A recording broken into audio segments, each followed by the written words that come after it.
Referral books in construction. Guys, punta naman tayo sa mga referral books natin. Referral books, ito yung sinasabi natin na dito natin lahat kinukuha yung mga dimensions natin sa construction. Ito yung pinaka-bible natin sa construction. So, unahin muna natin itong National Building Code.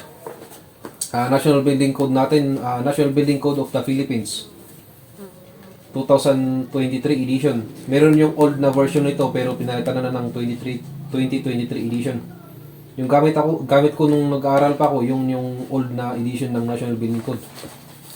So kailangan natin ito kasi kapag may hindi natin ma-verify na minimum at maximum na dimensions, dito tayo magre-refer.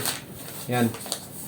Kailangan to, dapat memorize natin to as a construction worker. Kahit carpentero ka or hindi ka graduate ng 5 years course ng architecture or engineering or basta carpentero ka, dapat alam mo to.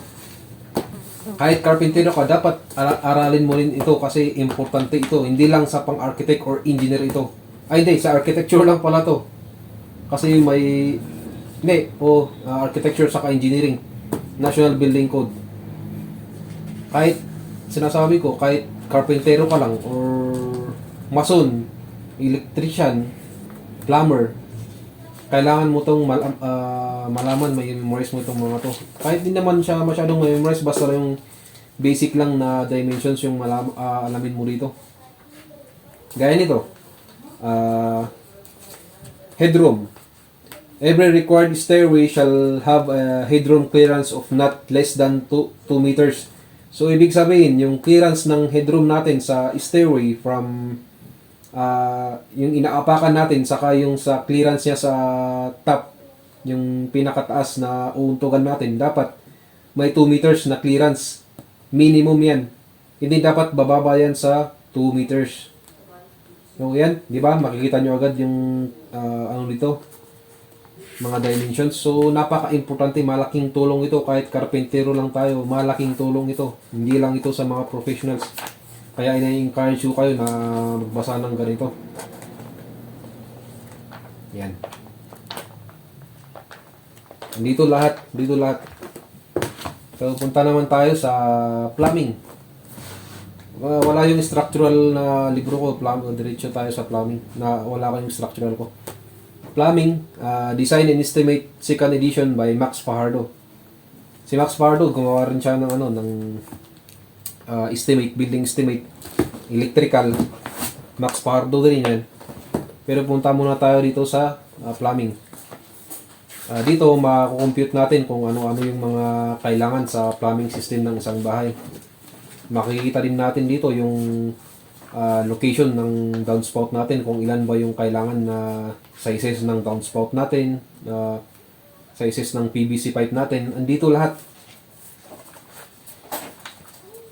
Ayan. Makikita rin yung proper fittings nito. Andito rin siya. Sa fixtures, mga ganun. Pag-compute ng capacity ng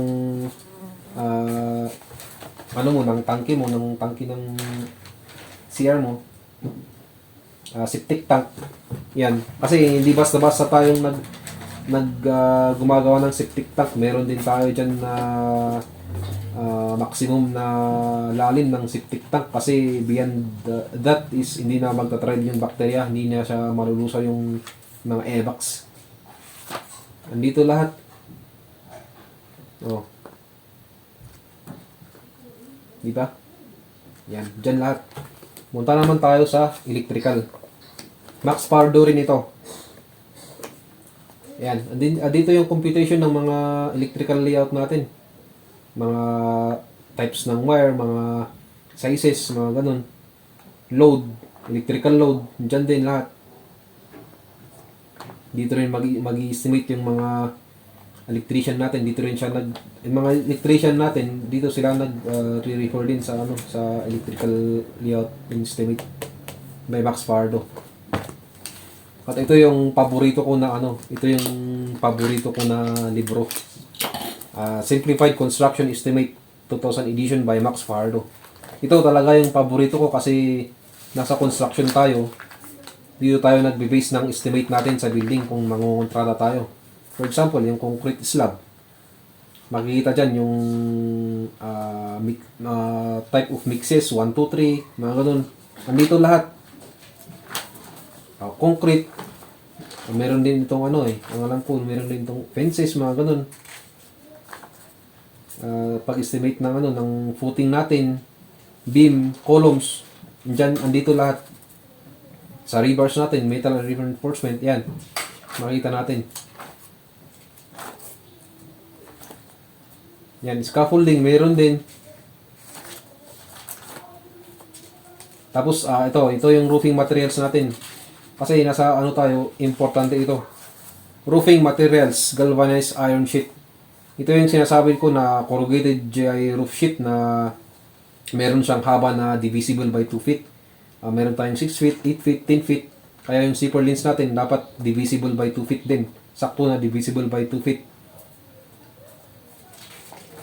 Yan yung zipper lines natin. Details ng zipper lines. Zipper lines, papatong yung GI sheet natin.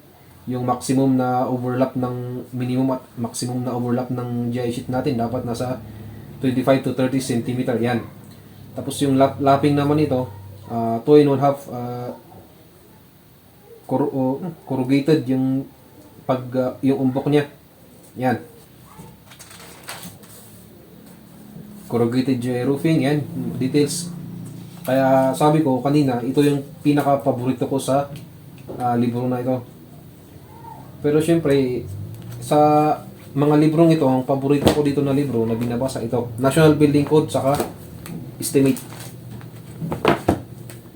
Yan, kasi kapag nag-estimate tayo, dito natin binabasa.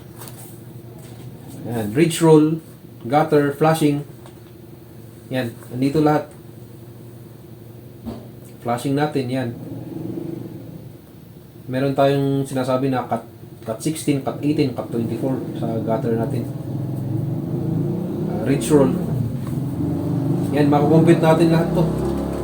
Nandito lahat. Kaya sabi ko, ito yung paborito ko eh. Roofing materials. Di ba? Meron.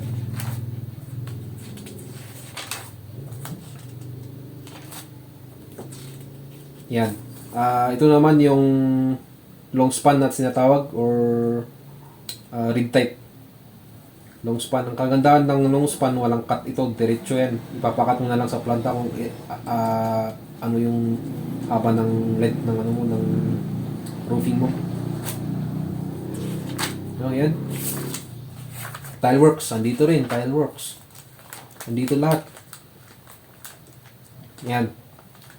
So, ito, dumako naman tayo sa Residential Architectural Design Drafting by Ernest Widhas and Mark Widhas.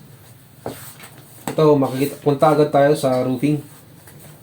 Yan. Roofing agad tayo. Dito, mayroon tayong mga architectural styling. Yan. Georgian styling, Old English styling. Mga ganyan. Mga ganito na roofing.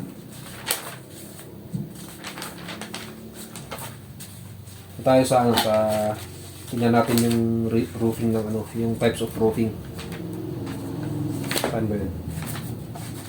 Tayo yung types of roofing dito eh.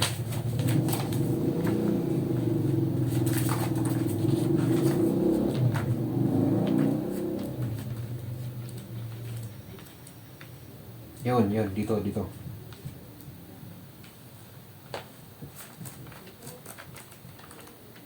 So, start tayo dito sa sa site natin.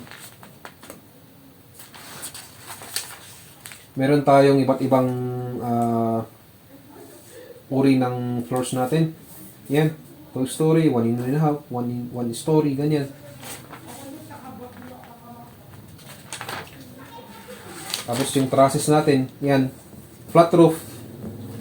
Flat roof, yung iba ng tawag din dito, streamline roofing, sloping roof, sloping truss roof, ganun. Sloping roof and ceiling with exposed beams, clerestory. Hanapin natin yung types of roofing natin dito. Kalimutan ko na, di ko kasi binubuksan na to eh. Libro ko pa ito nung nag-aaral ako. Saan ba yun?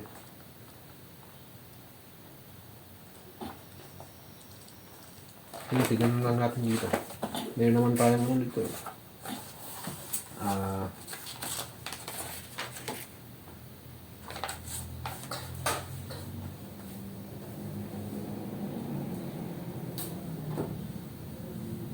Roof 301. 301 sa roof. Ito. Sa roofs. Gable, hip roof, gambrel, mansard. Yan. Gable with dormer, shed, shed gable, Dutch colonial, French.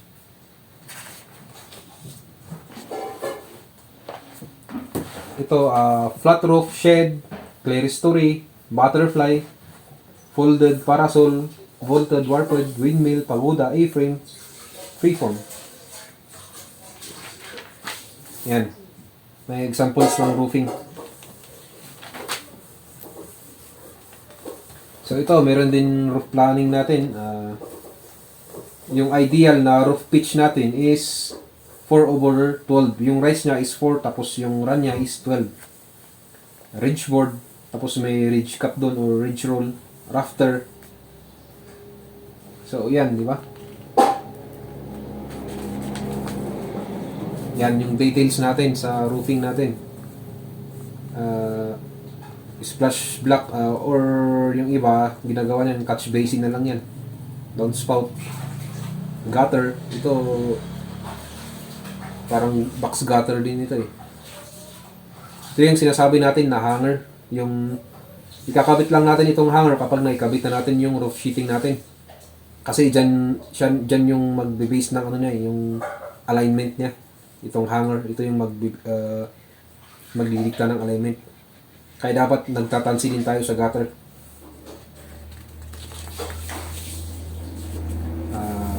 Roof framing terms. Ito yung ceiling joist. Ito. Ceiling joist nasa baba.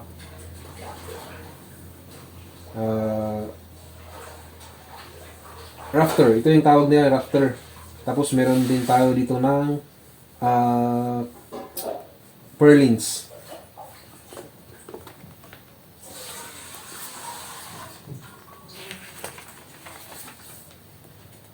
Okay, yun na lang. Hanggang dito muna tayo.